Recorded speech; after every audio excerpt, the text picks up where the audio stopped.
안녕하세요.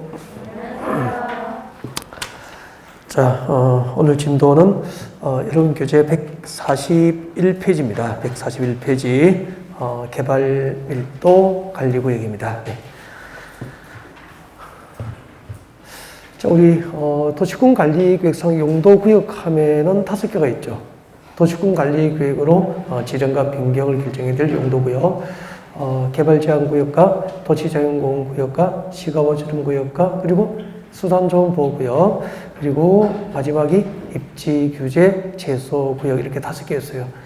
자, 그 5개 용도구역에 해당하지 않는 게 오늘 우리가 공부하게 될 이제 개발밀도 관리구역이에요. 그래서 자, 오늘은 여러분 교재 141페이지 개발밀도 관리구역하고 그 다음에 143페이지 기반시설 부담구역하고 첫 시간에 우리가 학습하게 될 이제 테마가 됩니다.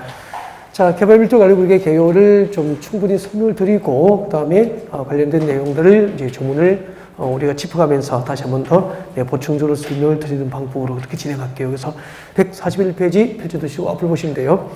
개발밀도 관리구역이 무엇일까? 잠깐 개요 설명을 드릴 수 있도록 그렇게 할게요. 봐주세요.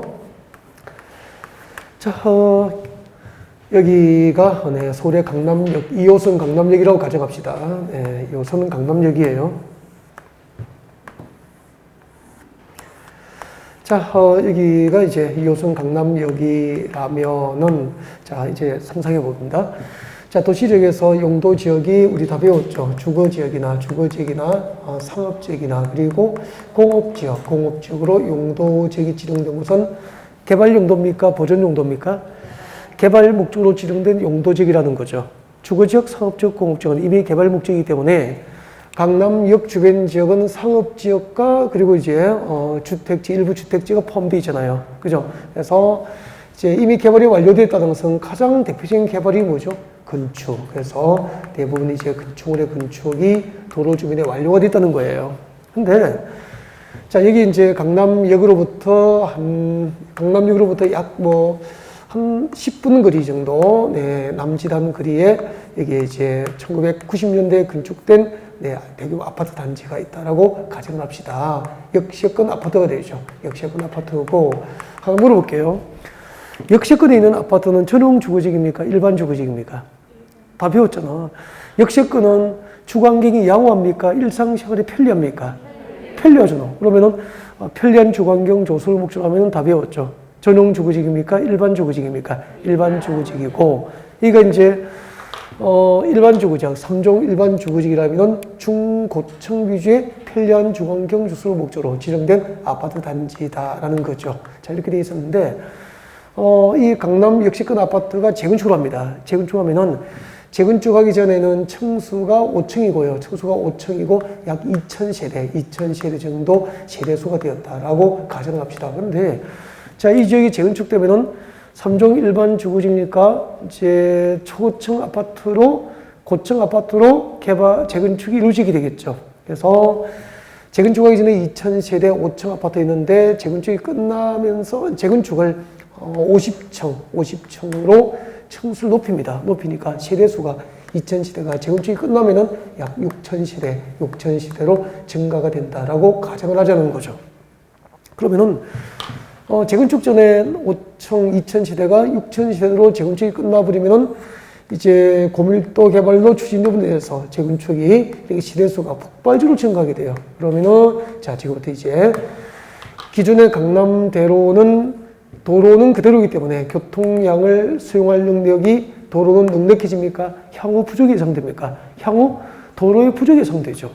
그리고 도로 밑에 보이지 않지만 상수도 공급시설이나 그리고 하수시설의 처리 용량도 향후 부족이 예상됩니다.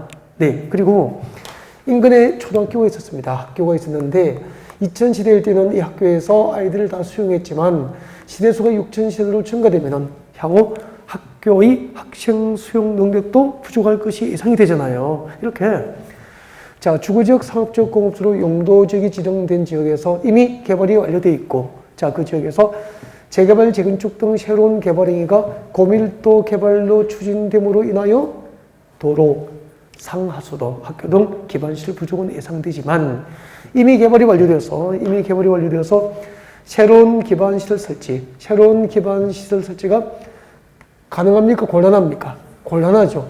이런 지역의 개발 밀도, 건축물의 건축 등 개발되는 밀도를 낮추어 관리할 목적으로 지정하는 것을 개발 밀도 관리 구역이다 라고 하게 되는 거죠. 그래서 개발 밀도 관리 구역이란 건축물의 건축 등 개발 행위, 개발 밀도를 낮추어 관리함으로써 기존의 도로나 상하수도 시설, 학교 등 기반 시설이 부족한 문제를 해결할 목적으로 지정하는 것을 개발 밀도 관리 구역이라고 하고, 만약에 서울시 강남구의 개발 밀도 관리 구역 지정이 필요하면 평택시장이 지정합니까? 서울시장입니까? 서울시장. 여기가 인천광역시 연수구라면 인천광역시장, 강원도 평창군이라면 평창군수가 개발 밀도 관리 구역을 지정하게 되는 거죠. 근데 이 개발 밀도 관리 구역은 그 구역이라는 글자는 들어갔지만 도시군 관리 구역으로 지정과 변경을 결정해야 될 용도 구역은 아니라는 거예요. 아, 그렇구나. 자, 그러면은 개발 밀도 관리 구역이 무엇인지, 어느 정도 개요를 이제 현장 그림을 통해서 상상을 해 보셨으니까 우리 교재로 옮겨가서 같이 한번 볼까요? 네, 이제 교재 보시고 얘기 한번 봐요. 자, 개발 밀도 관리 구역이 무엇일까? 개요를 잠깐 이제 얘기 같이 볼까요? 자, 개발 밀도 관리 구역이란 개발로 인하여, 이때 개발은 신도시 개발입니까? 재개발, 재건축입니까? 재개발, 재건축. 이미 개발이 완료된 주거지역, 상업지역, 공업지역에서 재개발, 재건축 등 새로운 개발 행위로 인하여 기반 시설이 부족할 것이 예상됩니다. 자, 이때 기반 시설은 기존의 도로, 상하수도, 또 하나가 뭐죠? 학교 등 기반 시설 부족은 예상되지만 재개발, 재건축 등 새로운 개발 행위가 고밀도 개발로 추진됨으로 인하여 도로 등 기반 시설이 부족할 것이 예상되지만 새로운 기반 시설 설치가 가능한 지역입니까? 곤란한 지역입니까? 곤란한 지역. 이 지역은 이미 개발이 완료되어서 이제 나대지가 없기 때문에 도로 등 기반 시설 부족은 예상되지만 새로운 기반 시설 설치는 곤란하겠죠. 네, 이런 지역을 대상으로 건폐율이나 용적률을 강화하여 적용합니다. 강화하여 적용하면은 개발 밀도가 높아집니까? 개발 밀도를 낮추어 관리합니까? 낮추어 관리하기 위해서 건폐율과 용적률을 이렇게 강화 적용하기 위해서 지정하는 구역을 개발 밀도 관리 구역이라고 합니다. 자, 개발 밀도 관리 구역이 무엇인지에 대한 이제 개요는 이해가 되셨죠?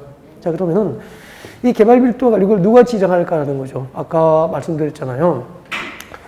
이 개발 밀도 관리 구역은 구역이라는 글자는 들어갔지만 그 도시군 관리 구역으로 지정과 변경을 결정해야 될 용도 구역이 아니기 때문에 그 지정과 변경을 도시군 관리구역으로 결정하지 못해요. 못하고 이제 관할 자치단체장들, 즉 서울은 서울특별시장, 광역시는 광역시장, 그리고 세종특별자치시장, 제주특별자치도지사, 그리고 시장군수가 지정하게 되는 겁니다. 네. 그다음에 지정권자가 지방자치단체장, 관할시장군수들이 지정하기 때문에 이런 관할시청군청에 가면은 전부 도시계획위원회가 있죠. 그러면은 시청군청에 있는 도시계획위원회니까 중앙입니까? 지방입니까? 지방. 그래서 지방도시계획위원회 심의를 거쳐서 이제 개발밀도 관리구역을 지정하는데 조금 조심해야 될 게 있어요. 이게 출제가 자주 되거든요. 개발밀도 관리구역 지정 절차는 지방자치단체장들이 관할 지방도시계획위원회 심의를 거쳐서 지정하게 되고, 그 지정을 위한 주민 의견 청취 절차가 없다는 게 특징이에요. 주민 의견 청취 절차가 없다는 게 특징이라는 거죠. 지방도시계획위원회 심의를 거쳐서 지정하고 주민 의견 청취 없이 개발밀도 관리구역 지정이 됩니다. 그래서 여러분 교재 책장을 넘겨보시면 142페이지 중간에 있을 거예요. 맞습니까? 네. 자, 142페이지 중간에 보면은 지정 절차, 동그라미 1번에 도시계획위원회 심의가 나와 있죠. 네. 그래서 세 번째 줄에 밑줄 긋죠. 지방도시계획위원회 심의를 거쳐야 한다. 여기 밑줄 긋으시고 밑에다가 아니야 주민 의견 청취 매매도죠. 개발밀도관리구역 지정 절차에는 주민의견 청취 절차 없이 지방도시기획위원회 심의를 거쳐서 개발밀도관리구역 지정이 됩니다.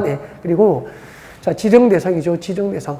개발밀도관리구역 어디에 지정될까요? 자, 주거지역, 상업지역, 공업지로 용도지역이 지정되어서 이미 개발이 완료된 지역이죠. 이미 개발이 완료된 지역에서 새로운 개발 행위로 도로 등 처리, 공급, 수용 능력이 부족할 것이 예상되지만 기반시설 설치, 새로운 기반시설 설치가 곤란한 지역으로서 일정한 요건에 해당하면은 이제 개발밀도관리구역을 지정하게 됩니다. 그래서 여러분 교재 141페이지 와요. 141페이지 보시면 오른쪽 밑에 봅니다. 오른쪽 밑에 이제 개발밀도관리구역의 지정 기준 나와 있습니까? 네, 자 밑줄 긋습니다. 개발밀도관리구역의 지정 기준 동그라미 하십시오. 앞으로 여러분 그 수립 기준, 입안 기준, 지정 기준 계속 나와요. 기준은 대부분 전국이 공통적이 되니까 중앙정부 누가 정하죠? 국토교통부 장관이 즉 국장이 기준을 정하게 되고 있어서 공식처럼 기억했으면 좋겠어요. 앞으로 기준은 국장, 중앙정부에서 정한다. 이렇게 기억을 했으면 좋겠고요. 그래서 개발밀도관리구역 지정 기준, 그리고 개발밀도관리구역 관리 등에 필요한 사항은 대통령령이 정하는 바에 따라서 누가 정한다? 국토교통부 장관이 정한다라고까지 밑줄 그어두고요.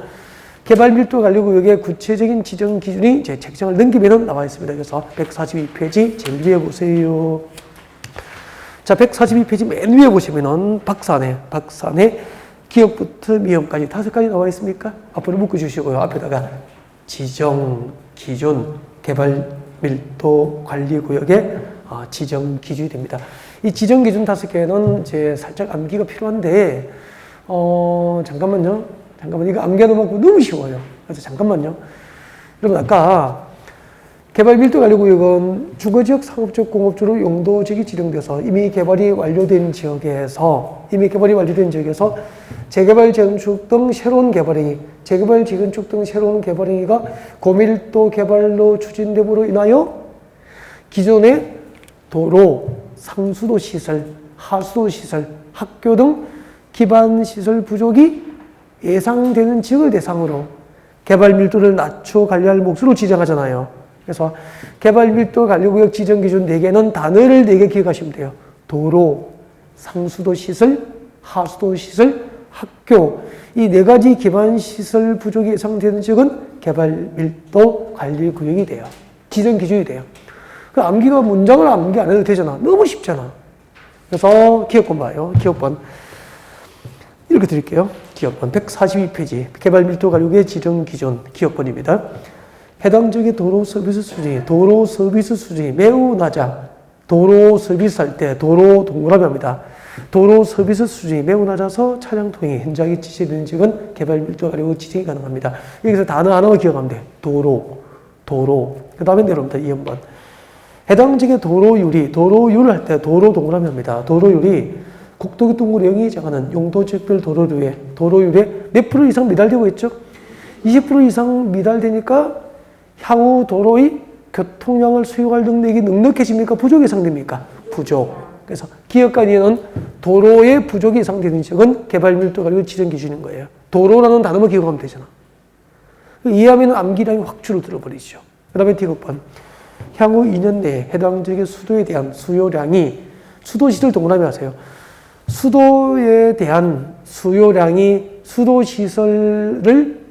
수도시설 용량을 초과할 것으로 예상됩니다. 수도시설의 향후 부족이 예상되죠? 네, 수도시설 동그라미에 두시면 돼요. 그 다음 내려옵니다. 니얼번. 미음. 향후 2년 내에 해당 지역의 하수 발생량이 하수시설 동그라미. 하수 발생량이 하수시설의 시설 용량을 초과할 것으로 예상되는 지역입니다. 하수시설의 부족이 예상되죠?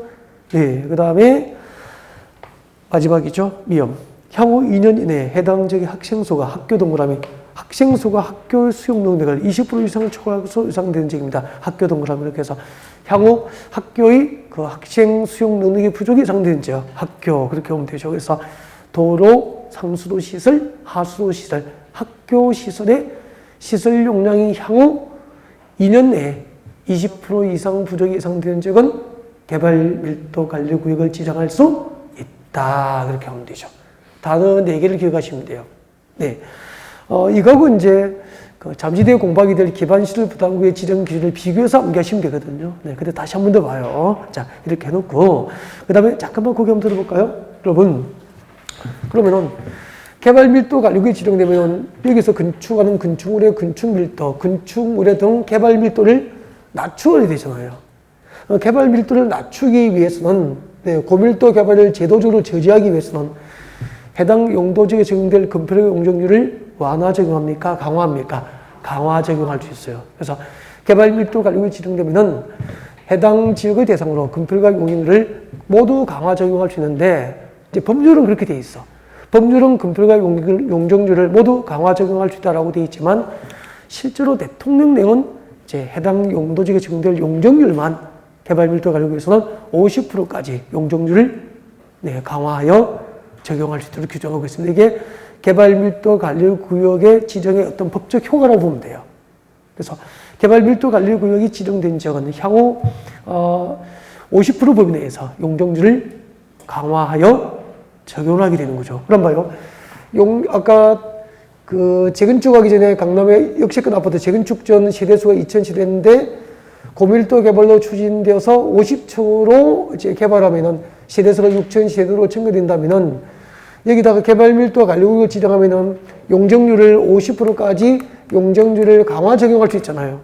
그럼 용적률은 건축 면적을 규제합니까? 높이를 규제합니까? 높이. 그럼 용적률이 50% 강화 적용되면은 재건축이 끝나더라도 50층으로 재건축됩니까? 절반이니까 50%가 용적률로 강화되면은 25층 내외입니까? 재건축이 끝나더라도 25층 내외로 층수가 관리되잖아요. 그럼 세대수가 재건축이 끝나더라도 6000세대, 50층일 때 6000세대라면은 25층 내외로 관리되면은 재건축이 끝나더라도 몇 세대 됩니까? 3000세대 내외로 세대수 관리가 가능해지잖아요. 그러면은 도로가 부족한 문제, 상수도 공급 능력과 하수 시설의 시설 용량 부족한 문제. 그 다음에 재건축이 끝나고도 이제 학교의 학생 수용 능력이 어느 정도는 부족함이 해소될 수 있죠. 그래서 만든 것이 이제 개발 밀도 관리 구역이다. 그렇게 보면 돼요. 그래서 앞으로 개발 밀도 관리 구역이 지정된 지역에서 재개발 재건축이 이루어지면 고밀도 개발이 이루어집니까? 저밀도로 관리됩니까? 저밀도로 관리되어서 기존의 기반 시설이 부족한 문제를 어느 정도는 해결할 수 있도록 하겠다. 그런 입법 취지가 되는 거죠. 이제 개발 밀도 관리 구역의 지정 효과. 자, 여러분 교재 143페이지죠. 자, 교재 143페이지 제일 위에 지정고시의 효과 여기 펼쳐놓고 같이 읽어볼까요? 자, 특별시장, 광역시장, 특별자치시장, 특별자치도지사, 시장수단, 개발밀도 관리구역 안에서는 자, 이제 대통령령이 정하는 범위, 그때 대통령령이 정하는 범위는 간언에 나와 있잖아. 줄 것죠? 개발밀도 관리구역이 지정되면 그 법적 효과로서 해당 용도지역에 적용될 용적률 줄 거예요. 해당 용도지역에 적용될 용적률 최대한도 몇 %? 50%까지 범위에서 용적률을 강화하여 적용할 수 있게 돼요. 그래서 우리 법률은 개발밀도 관리구역에서는 건폐력과 용적률이 모두 강화 적용될 수 있지만 실제로 시행 내용, 대통령령에서는 건폐 강화에 대한 구체적인 내용은 없고 용적률만 해당 용도지역에 적용될 용적률 50%까지 용적률이 강화 적용될 수 있다라고 하는 것을 알 수 있게 될 겁니다. 네. 자, 여기까지가 개발밀도 관리구역이고요. 그 다음에 이제 143페이지 기반시설 부담구역. 자, 여러분 기반시설 부담구역도 개요 설명을 잠깐 듣고 그 다음에 내용을 보시는 게 좋을 것 같습니다. 네, 잠깐 화면 한번 볼까요? 네, 화면 보시고 개발밀도 관리구역 지금 설명드린 거 간단하게 다시 한번 더 간추려서 복습을 하면서 자, 기반시설 부담구역으로 자연스럽게 넘어가 볼게요. 네. 자, 개발밀도 관리구역 지정 기준 단어 몇 개 기억하죠? 단어 4개. 4개. 도로, 상수도 시설, 하수도 시설, 학교. 이 4가지 기반 시설의 부족이 이제 예상되는 지역. 연수가 있다면 향후 몇 년 내에 부족이 예상되죠? 2년 내에. 몇 %? 20% 이상 부족이 예상되는 지역은 개발 밀도 관리구역의 지정 기준이 된다. 그렇게 하시면 되죠. 너무 쉬워요. 자, 그 다음에 이제, 기반시설 부담구역이죠. 자, 기반시설 부담구역을 펼쳐놓고, 개요 설명 듣고 같이 한번 봐요. 그래서, 자, 잠깐 개요 설명 드리겠습니다. 기반시설 부담구역은 이거예요. 잠깐 봐요. 자, 우리, 서울시 강남구 주변 지역의 이제 재개발 재건축 대상 지역을 대상으로 개발 밀도 관리구역이 지정된다면은 기반시설 부담구역은 자, 개발 밀도 관리구역 이외 신도시 개발 지역을 대상으로 합니다. 개발 밀도 관리구역 이외 신도시 개발 지역. 그래서 여러분 신도시 개발 지역은 도시, 주거지역, 상업지역, 공업지역, 도심에서 신도시가 개발됩니까? 도시적 외의 지역입니까? 도시적 외의 지역에서 대규모적 신도시 개발이 이제 집중이 많이 되죠. 자, 그럼 봅시다. 여기는 이제 서울로부터 벗어났습니다. 경기도 쪽으로 나왔다고 생각하시면 돼요. 경기도 쪽으로 나와가지고. 자, 여기 이제 전답과순등 농지, 전답과순등 농지 막 그랬었다고요. 자, 이런 지역이 이제 신도시로 개발됩니다. 그럼 봐요. 자, 이 지역을 신도시로 개발하면은 자, 농지나 임야를 대상으로 대규모 택지나 상가 용지, 그리고 공장 용지 등이 조성이 되고요. 제일 먼저 하는 것이 이제 이 신도시 개발 지역에서 도시 기능이 발휘될수록 제일 먼저 도로 등 도시 기반시설이 확충됩니다. 도로 등 도시 기반시설이 확충되고 보이지 않지만 도로 밑에는 뭐 상수도, 공동구, 그리고 또 위에는 공원이라든지 녹지, 폐기물 처리 및 재활용 시설, 네, 주차장 등 기반 시설이 확충이 될 거예요. 그러면은 자, 지금까지 신도시 개발 지역에서 도로, 상하수도, 학교, 공원, 녹지, 그리고 폐기물 처리 및 재활용 시설 등 그 기반 시설은 해당 지역 주민들이 설치했을까요? 우리가 낸 세금으로 해당 자치단체입니까? 우리가 낸 세금으로 해당 자치단체에서 신도시에 필요한 도시 기반 시설, 도로, 상하수 시설 등을 확충을 했다고. 지금까지는. 근데 앞으로 신도시 개발 지역을 대상으로 무엇을 지정하느냐면은 자, 도시 기반 시설 부담 구역을 지정하겠다는 거예요. 자, 이렇게 이제 기반시설 부담구역이 지정되면은 이 신도시 개발 지역 안에서 이 기반시설 부담구역 안에서 일정한 개발 행위를 하는 주민들에게 그러면은 신도시에 공장 용지 분양받고 택지 분양받아서 건축물의 건축 등 새로운 개발 행위를 하는 그 지역 주민들에게 일정한 개발 행위를 하는 주민들에게 그 신도시에 필요한 기반 시설을 직접 설치하거나 도로 등 기반 시설을 설치하게 하거나 아니면 기반 시설 설치에 필요한 용지를 주민들에게 확보하게 하거나 아니면은 기반 시설 설치나 그 용지 확보에 들어가는 비용을 그 기반 시설 설치 비용을 주민들에게 부담을 시켜서 예산으로 확보를 다 할 수 없는 신도시에 필요한 기반 시설을 제대로 확충하고자 도입된 것을 기반시설 부담구역이라고 하는 거죠. 그러니까 앞으로 신도시 개발 지역의 기반시설 부담구역이 지정되면은 도로, 상하수 시설, 학교, 공원, 녹지 등 기반시설의 설치에 관한 부담을 전적으로 국가나 자치단체의 재정으로 합니까? 일정 부분을 해당 지역에서 일정 개발행위라는 주민에게 부담시킵니까? 주민에게 부담시키려고 도입된 제도가 기반시설 부담구역이에요. 그래서 이 제도가 2002년도인가 도입됐었거든요. 제일 처음 도입된 게. 그때 좀 도입됐는데 상당히 그때 언론이 막 때리더라고. 아니 세금 냈잖아 우리가. 도로 만들고 상하수도 설치하고 치안을 유지해주고 국방 담당해주고 그죠? 공용 주차장 만들어주고 그래서 세금 내는데 다시 그 지역 주민들 중에서 개발행위를 하는 일정한 개발행위를 하는 자에게 학교 짓는 비용, 도로 건설 비용, 공원 만드는 비용을 부담시키니까 반발이 있을 수밖에 없죠. 그래서 우리 공급 시간에 이것을 2002년도에 도입해서 한 4, 5년 정도 이걸 가르쳤죠. 근데 여론에 부딪혀서 기반시설 부담구역 지도가 폐지가 됐어요. 폐지가 됐다가 한 4, 5년 정도 또 폐지가 된 것 같다. 그러다가 2009년도인가 저기 연도를 기억하지는 못하겠는데 다시 부활이 된 거예요. 이번에는 언론이 안 때리더라고. 그래서 지금까지 우리가 공부하고 있는 거예요. 이게 기반시설 부담구역입니다. 일단은 기반시설 부담구역이 대충 무엇인지는 아셨죠? 그럼 다시 한번 정리해봐요. 개발밀도 관리구역 아닙니까? 그 외 지역입니까? 그 외. 개발밀도 관리구역 이외 신도시 개발지역에서 해당 신도시에 필요한 기반시설의 설치나 용지 확보 등을 목적으로 해당 지역에서 일정한 개발 행위를 하는 주민들에게 기반시설 설치에 대한 경제적 부담을 부담케 하기 위해서 지정하는 것을 기반시설 부담구역이라고 한다라고 하면 되죠. 그래서 이 정도 이해하면 이제 법조문을 읽으면서 이해하실 수 있게 되거든요. 자, 저쪽으로 가서 기반시설 부담구역 같이 볼게요. 자, 여러분 이제 화면을 보면서 그리고 또 교재를 집중하면서 그렇게 수업을 들으시면 될 것 같고요. 자, 여러분 교재는 144페이지입니다. 여러분 교재 144페이지. 왼쪽 상단을 보시면서 또 화면을 보시면서 그렇게 수업을 들으시면 좋을 것 같습니다. 네, 봐주실까요? 자, 기반시설 부담구역은 여기 보세요. 개발 밀도 관리구역 외의 지역으로를 대상으로입니다.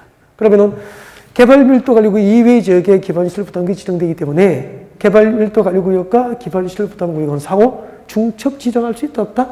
없다. 상호 중첩 지정할 수 없다. 이게 2번 정도 시험 나왔잖아요. 개발 밀도 관리구역과 기반시설 부담구역은 상호 중복하여 지정될 수 있다. 옮겼습니까? X. 중복 지정할 수 있어? 없어? 없어요. 그러니까 기본적인 개요 설명만 들었다면은 이 그림만 상상했다면은 개발 밀도 관리구역과 기반시설 부담구역은 상호 중복 지정될 수 없다는 것을 금방 알 수 있는 거잖아. 그러니까 몇 번만 강의 들으시면은 별도로 암기 안 해도 이런 문제는 다 잡을 수 있죠. 개발 밀도 관리구역 이외의 지역, 이 말은 상호 중첩 지정될 수 없다. 그런 게 포함되는 거죠. 개발 밀도 관리구역 이외의 지역으로서 개발로 인하여 이때 개발은 신도시 개발입니까? 재개발 재구축입니까? 신도시 개발이죠. 신도시. 자, 이렇게 신도시 개발과 같은 새로운 개발 행위로 인하여 도로, 공원, 녹지 등 기반시설 설치가 필요한 지역을 대상으로 그 기반시설 설치하거나 그에 필요한 용작구 등을 목적으로 지정구시하는 구역은 기반시설 부담구역. 이제 제가 뭐 말하고 이런 것은 아직까지 힘들겠지만 우리 읽어보면은 개발 밀도 관리 구역에 관한 내용인지 기반시설 부담구역에 관한 내용인지도 구별할 수 있게 됐죠. 그럼 객관식으로 시험 보는 거 아니에요? 자, 그 다음에 지정권자 똑같습니다. 기반시설 부담구역은 역시 도시공관리구역상 용도구역이 아니기 때문에 해당 지방자치단체장들, 특별시장, 광역시장, 특별자치시장, 특별자치휘사, 시장구가 지정하고요. 그 다음에 이렇게 관할 지방자치단체장들이 지정하기 때문에 지방도시기획위원회, 심의를 거쳐서 지정을 하는데 진짜 중요해요. 그에 앞서서 주민의 의견을 들어야 되는 거죠. 그러면은, 자, 비교해 볼게요. 자, 여러분. 자, 잠깐만. 개발 밀도 관리 구역입니다. 개발 밀도 관리 구역의 지정 절차는 주민 의견 청취. 주민 의견 청취 절차가 있습니까? 없습니까? 없다. 이게 특징입니다. 여러분 나왔죠? 네. 그냥 지방도시기획위원회, 심의를 거쳐서 지정하게 됩니다. 이게 개발 밀도 관리 구역 지정 절차예요. 그런데 기반시설 부담구역. 기반시설 부담구역은 주민의 의견을 듣고 그리고 지방도시기획위원회 심의를 거쳐서 지정하게 됩니다. 그래서 둘 모두 지방도시기획위원회 심의를 거쳐서 지정하는 건 같지만 주민의견 청취 절차가 있고 없고는 좀 구별을 했으면 좋겠습니다. 이런 이제 객관식은 준비를 하셔야 되거든요. 네. 자, 기반시설 부담구역이 무엇인지, 누가 지정하는지, 어떤 과정을 통해서 기반시설 부담구역이 지정되는지 등에 대한 설명이었습니다. 여러분, 개발밀도관리구역의 특징은 지정 절차에서 특징은 지방도시기획위원회 심의를 거치지만 주민의 의견을 듣는다, 듣지 않는다, 듣지 않지만 기반시설 부담구역은 지방도시기획위원회 심의를 거치지만 주민 의견을 들어야 한다는 거죠. 왜요? 기반시설 부담구역을 지정하면은 해당 지역에서 일정한 개발 행위를 하는 주민들에게 기반시설 설치에 대한 경제적 부담을 줘야 되잖아요.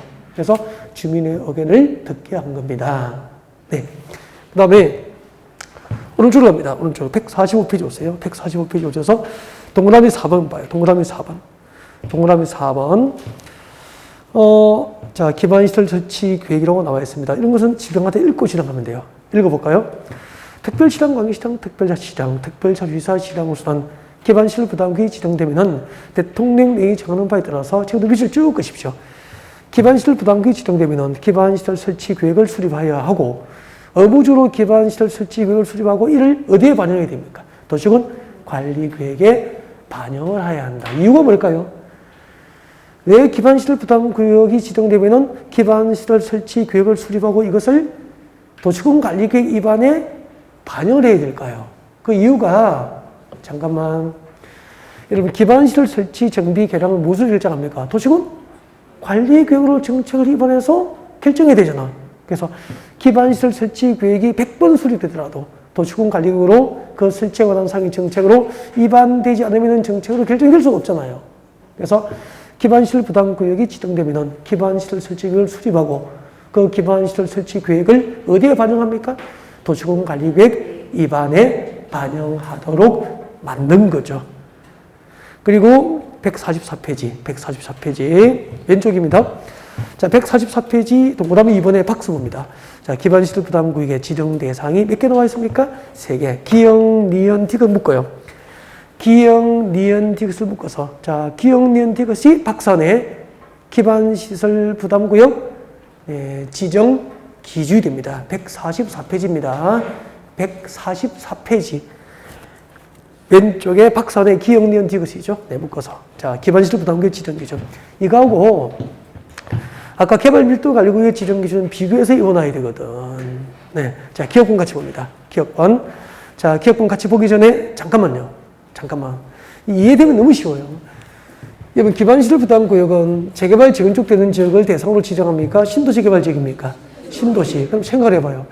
이 기반시설 부담구역에서 신도시가 개발되려면은 이 지역의 법 내용의 제정, 개정, 법을 신도시를 개발하기 위한 법을 새로 만들거나 개정해서 이 지역의 개발행위 제한이 그대로 있습니까? 개발행위 제한이 완화, 해제돼야 됩니까?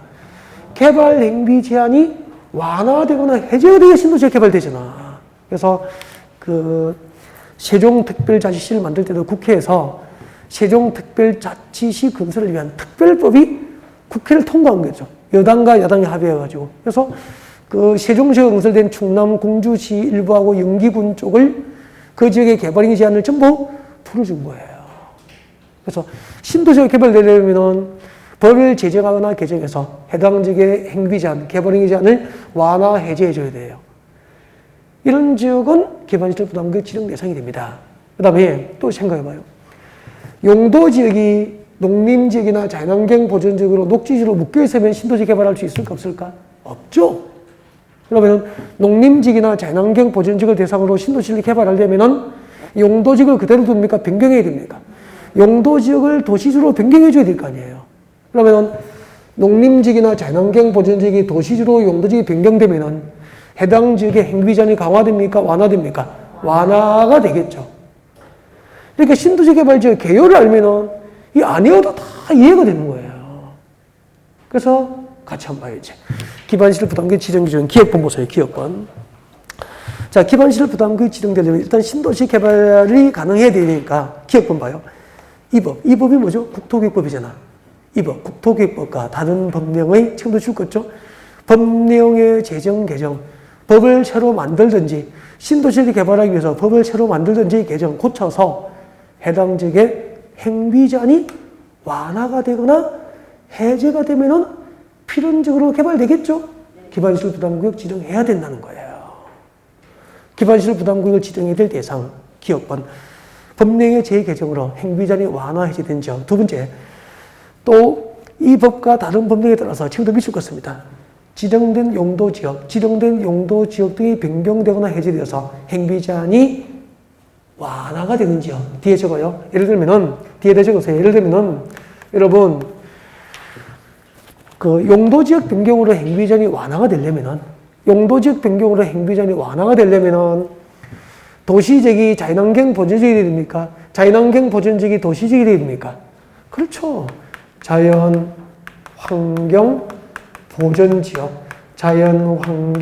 보전지역 또는 농림지역으로 묶여있다가 자연환경 보전지역이나 농림지역으로 묶여있다가 용도지역이 변경돼. 무엇으로 변경돼야 되죠?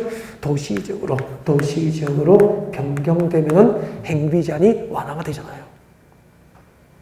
이렇게 자연환경 보전지역과 농림지역으로 묶여있다가 도시지역으로 변경되듯이 이렇게 용도지역 변경으로 해당 지역의 개발행위 제한이 완화가 되면 필연적으로 개발되거든. 그 지역에 필요한 기반시설 확보를 위해서 기반시설 부담구역 지정을 해야 된다는 얘기입니다. 아니어도 되겠다, 그죠?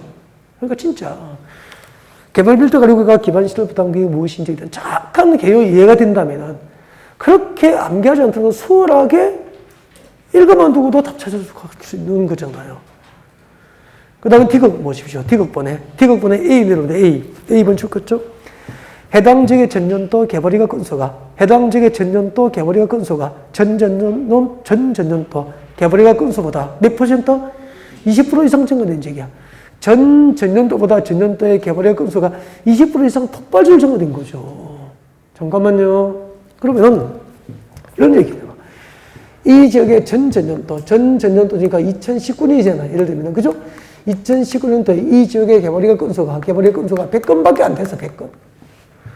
근데 이 지역의 전년도 2020년에 이 지역의 개발의 건수가 100건, 전전년도의 100건이 20% 이상 증가된 거지 뭐. 200건, 300건, 400건, 500건 이렇게 폭발적으로 증가해버린 거지. 그러면은 개발행 허가가 많이 낮다는 것은 앞으로 건축이 많이 이루어지게 되잖아요. 그러면 도로도 필요하고 학교도 필요하고 공원 녹지 필요하고 폐기물 처리 및 재활용시설 필요하잖아요. 기반시설 부담구역을 의무적으로 지정해라는 얘기죠. 전년도보다 전년도에 해당 지역의 개발의 건수가 몇 프로 이상 증가된 지역이죠? 20% 이상 증가된 지역. 그 다음에 그 밑에 봐요. B. 해당 지역의 전년도 인구 증가율이 그 지역이 속하는 시군 전년도 인구 증가율보다 역시 몇 퍼센트? 20% 이상 증가된 지역이에요. 예를 들면 잠깐 여러분 여기가 경기도 평택시라고 합시다. 여기 경기도 평택이에요. 여기가 경기도 평택이에요. 여기 평택시인데 평택시 전년도 2020년도 평택시 인구 증가율이 5%라고 합시다. 평택시 전년도 2020년도에 인구 증가율이 5%인데 평택에서 봐요. 평택에서 이 동네, 이 지역의 전년도 인구 증가율은 28%예요. 그러면은 이 지역의 전년도 인구 증가율이 이 지역이 속한 시, 평택시 전년도 인구 증가율보다 몇 프로 이상 높아요? 20% 이상 높죠? 이 지역의 전년도 인구 증가율이 평택시 전체 인구 증가율보다 20% 이상 높다는 것은 여기에 공장을 많이 지은 겁니까? 주로 아파트입니까? 아파트 많이 지었다는 거죠.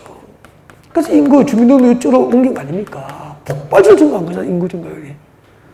이런 지역은 많은 아파트가 들어오면은 학교 필요하죠? 공원 필요하죠?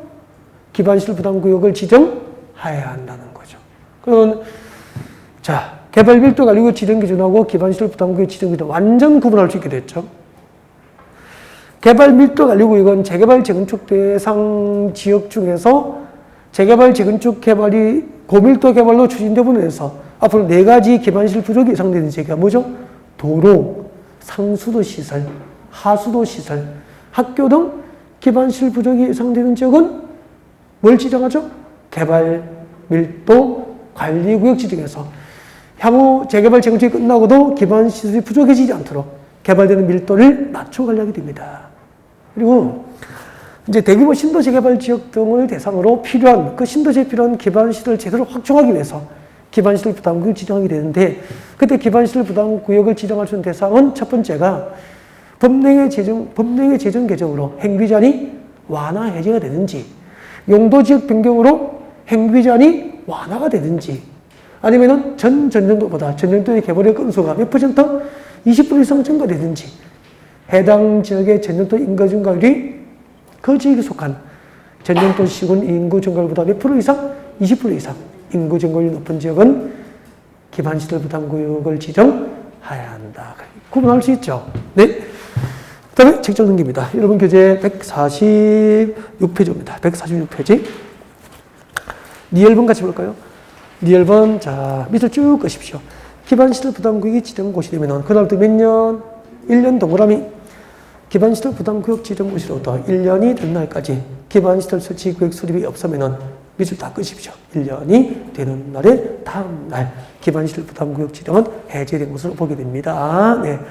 그 다음에 기반시설 부담구역, 기반시설 설치계획 수립 기준이 나와 있습니다. 기반시설 부담구역 지정 기준 등이 나와 있는데, 기반시설 부담구역 지정 기준, 자, 동그라미 5번에 보면은 기반시설 부담구역 지정 기준이 몇 개 나와 있죠? 3개. 기억번 정도 박스는 읽고 지나가면 돼요. 밑줄 껐습니다. 기억번. 앞으로 기반시설 부담구역은 기반시설이 적절하게 배치될 수 있는 규모로서 최소 얼마? 10만 정도 이상 규모로 기반시설 부담구역을 지정할 수 있습니다. 그리고 작년에 이거 시험 나왔죠. 이럽니다. 양걸 2번. 기반시설 설치 비용의 부가대상과 산정기준. 거기 부가대상 건축행위 별표. 이게 작년 시험 나온 거예요. 자, 기반시설 부담구역에서 일정한 개발 행위를 하는 주민들에게 기반시설 설치 비용을 이제 부과를 하게 되는데, 어떤 개발 행위를 하는 자에게 설치 비용이 부과될까요? 라고 하는 거죠. 자, 기반시설 부담구역의 기반시설 설치 비용의 부과대상입니다. 부과대상. 여러분 교재에 미칠 것이십시오. 단독주택 숙박시설, 단독주택 숙박시설 등 대통령령으로 정하는 시설로서 200제곱미터를 초과합니다. 200제곱미터를 초과. 200제곱미터를 초과하는 건축물의 신축, 정축 행위, 여기까지. 200제곱미터를 초과하는, 200제곱미터를 초과하는 건축물의 신축과 정축 행위가 기반시설 설치 비용의 부과 대상이 됩니다. 부과 대상. 부과 대상이죠. 200제곱미터를 초과하는, 200제곱미터를 초과하는 건축물의 신축, 정축행위 출구고 밑에 적으십시오. 부과 대상, 부과 대상이 되는 거죠. 그러면은, 자, 보기 한번 들어볼까요? 앞으로. 이 기반시설 부담구역이 지정된 지역에서, 기반시설 부담구역이 지정된 지역에서 택지나 상가용지 등을 분양받아요. 택지나 상가용지 등을 분양받아서 여기다가 단독주택 숙박시설 등 대통령령이 정하는 시설로서 얼마를 초과하죠? 200제곱미터. 기반시설 부담구역 택지나 상가용지 등을 분양받고 200제곱미터를 초과하는, 200제곱미터를 초과하는 무슨 행위? 건축물의 신축, 정축. 200제곱미터를 초과하는 건축물의 신축과 정축 행위를 하는 자에게 기반시설 설치 비용을 부과를 하게 돼요. 그럼 앞으로 기반시설 부담구역에서 200제곱미터를 초과하는 신축 행위나 정축 행위를 하려면은 공짜가 아니고요. 해당 지역에 도로 만들고 공원 만들고 학교 짓는 기반시설 설치 비용을 부과받게 돼요. 이게 작년에 시험 문제인데 32대. 작년에도 이렇게 가르쳤고. 근데 이거 조심해야 될 게 있잖아. 200제곱미터 초과하는 건축입니까? 신축, 정축입니까? 신축, 정축. 건축하면은 개축, 재축, 이전이 포함되게 틀려요. 포함되기 때문에. 그래서 정확히 외워야 돼. 200제곱미터를 초과하는 신축 행위와 정축 행위자에게 설치 비용을 부과하게 돼요. 부과를 받으면은, 잠깐만, 부과를 받으면은 납부해야 되잖아. 언제까지 납부하냐면, 납부 시기. 잠깐, 지금 밑줄 꺼드릴게요. 이거 납부 시기 안 적어도 밑줄 꺼드릴게요. 납부 시기는 언제냐면은, 신축과 정축은 건축급성 건축이잖아요. 그러면은, 신축과 정축행위, 건축급성 건축행위를 하려면은, 건축급성 건축을 받아야 돼. 그 신축과 정축에 대해서 건축허가를 받은 날로부터 2개월 내에 설치 비용을 부과합니다. 이게 죄송합니다. 부과시기입니다. 납부시기 아니고 부과시기에 드린 거야. 신축과 증축을 하기 위해서 건축급성 건축 허가를 받은 날로부터 2개월 내에 설치 비용을 부과를 합니다. 부과시기.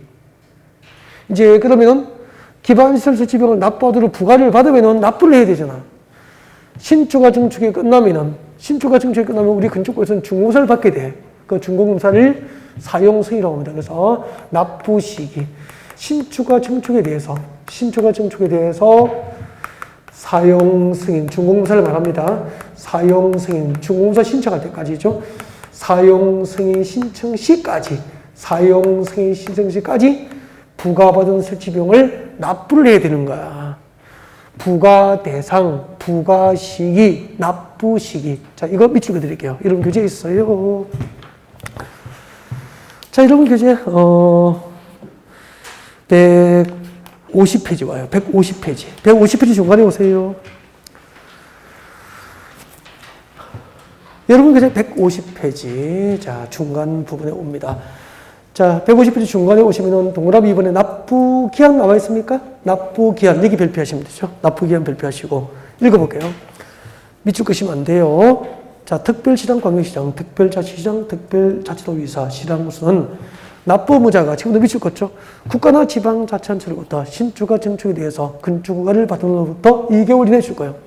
건축허가를 가로로 띄고 건축허가를 받은 날부터 몇 개월? 2개월 이내에 설치 비용을 부과를 하여 오겠으니까 이게 뭐죠? 부과시기. 부과시기가 되는 거잖아. 신축과 증축을 하기 위해서 건축급상 건축허가를 받은 날로부터 몇 개월 내에 설치 비용을 부과합니까? 2개월 이내에. 그 다음에 줄 것죠? 납부 의무자는, 그 밑에 줄, 납부 의무자는 사용 승인 신청 시까지 일을 내야 한다. 사용 승인 신청 시까지 일을 내야 한다. 밑에 적으십시오. 뭐죠? 납부 시기. 부과를 받은 기반시설 설치 비용은, 부과받은 설치 비용은 사용 승인 신청 시까지 일을 내야 한다. 그렇게 되죠. 자, 그리고 나중에 이제,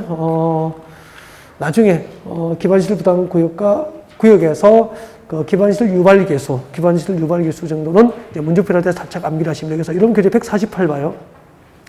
148페이지 보시면은 왼쪽 하단에 기반시설 유발 개수라고 나와 있을 겁니다. 참고학습에 148페이지 맨 아래에 참고학습에 보면은 건축물별 기반시설 유발 개수 나와 있죠? 네. 건축물별로 기반시설을 유발하는 정도를 이제 수치로 표현한 게 기반시설 유발 개수인데 그 유발 개수가 크다는 것은 기반시설 유발 개수가 큰 건축물은 그만큼 많은 도시 기반시설을 필요로 한다는 뜻이에요. 자, 그 유발 개수는 암기라고 적어요. 암기라고 적고, 옆에 그 기출 지문에 보시면 보이겠지만 생각보다 자주 나와요, 이게. 그래서 이것은 단순 암기상이기 때문에 뭐 지금부터 암기하실 필요는 없고 언젠가 예를 들면 뭐 한 문제풀이 할 때쯤 7, 8달 되면은 서서히 이제 우리가 암기를 간단하게 할 수 있도록 그렇게 준비를 하게 될 겁니다. 그때 암기하시면 돼요. 지금부터 암기하실 필요는 없죠. 자, 지금까지 우리는 뭘 공부했죠? 1교시는 개발밀도 가리고일까 그리고 이제 기반시설 부담구역 위주로 이제 공부를 하신 겁니다.